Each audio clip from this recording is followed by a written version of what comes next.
Un tema que nos suelen preguntar muchísimo a la hora de estudiar es qué criterio tengo que tener a la hora de seleccionar el material para preparar un final.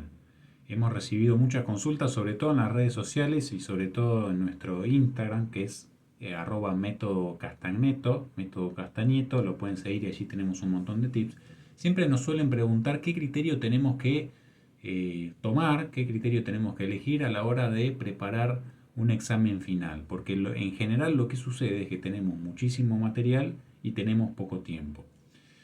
Un primer punto a tener en cuenta para seleccionar el material es que siempre chicos y chicas procuren elegir una fuente de estudio propia. Esto lo repetimos incluso hasta el hartazgo. En realidad no nos hartamos nunca a enseñar esto porque nos encanta, pero es algo que repetimos muy frecuentemente. La mejor fuente que pueden tener para estudiar algo es aquella que sea propia, aquel trabajo intelectual que hayan hecho a partir de lo que tienen que leer o lo que tienen que estudiar, a partir de la bibliografía que han leído. Esa fuente de estudio propia puede ser un resumen, una síntesis o la forma que tengan para estudiar, pero siempre procuren que la fuente de estudio sea la propia. El propio trabajo intelectual es la mejor manera de aprender algo y por supuesto de recordarlo con mayor facilidad.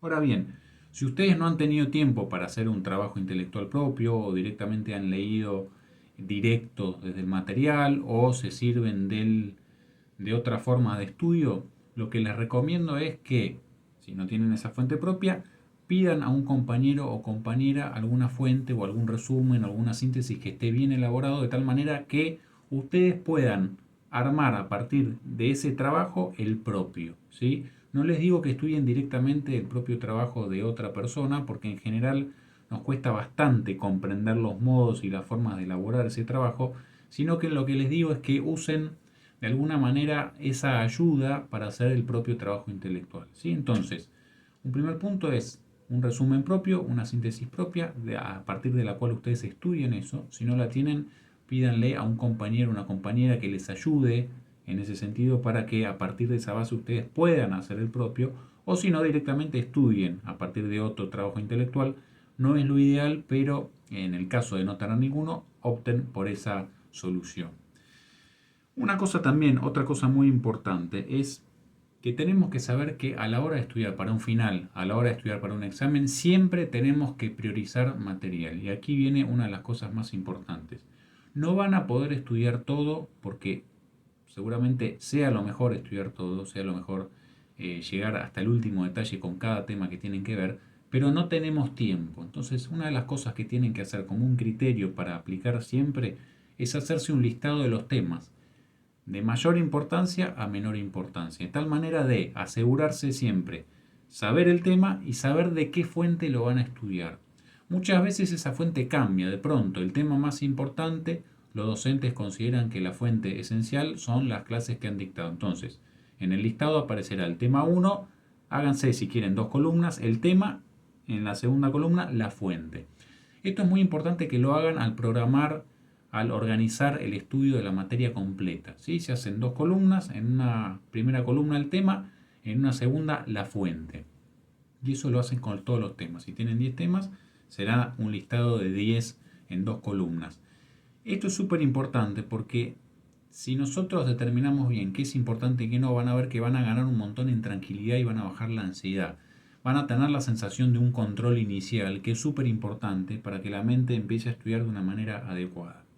Si nosotros encaramos y empezamos el estudio de una materia o de una asignatura sin ningún tipo de control, sin ninguna organización esencial, esos nervios y esa ansiedad nos van a jugar permanentemente en contra y vamos a rendir muchísimo menos que si nos organizamos bien. Entonces este listado de fuentes, de tema y fuentes es súper importante, ¿sí? Otra cosa muy importante a la hora del criterio de selección es la comprensión. Fíjense de empezar a estudiar aquellas cosas que sean más difíciles de comprender o que recuerden que en la cursada o cuando hayan visto ese tema tuvieron dificultades para comprenderlo. Tienen que resolver de inmediato aquellas cosas que no se entienden, porque lo que no entiendo no lo estudio, lo tiendo a memorizar y por tanto si memorizo solamente lo voy a olvidar rápido, ¿sí? Resuelvan rápido las cosas que no entienden. En este sentido, recomendación como criterio de selección también para las fuentes es tema que no entienden y de dónde van a sacar la solución para entenderlo. Puede ser consultar a un compañero o compañera, un tutorial, etcétera, etcétera. Otra cosa muy importante, priorizar el contenido a la hora de estudiar, priorizar el contenido que se dio en clase. Se van a encontrar que tienen mucha bibliografía para estudiar para el final, un programa con mucho contenido, pero ahí lo que tienen que hacer es un trabajo de investigación. Fíjense de todos esos temas cuáles dio el profesor o la profesora en clase y prioricen para empezar a estudiar esos temas. Luego, si les va quedando tiempo, van con los otros temas o con la bibliografía complementaria. Y por último, si ustedes han estudiado lo esencial de la materia, lo esencial de la asignatura, preséntense. Siempre es mucho mejor que no presentarse. Tal vez no lleguen a estudiar todo, pero el profesor o la profesora les pregunta justo algo que estuvieron bien, o empezaron bien el final, la exposición, y los docentes ven que saben los temas y les preguntan menos. Preséntense. Van a ver que si siguen estos criterios de selección del material, les va a ayudar muchísimo a rendir mucho mejor en el estudio. Déjenme en los comentarios cómo les va con estas recomendaciones y acuérdense de suscribirse al canal. Nos vemos en el próximo video.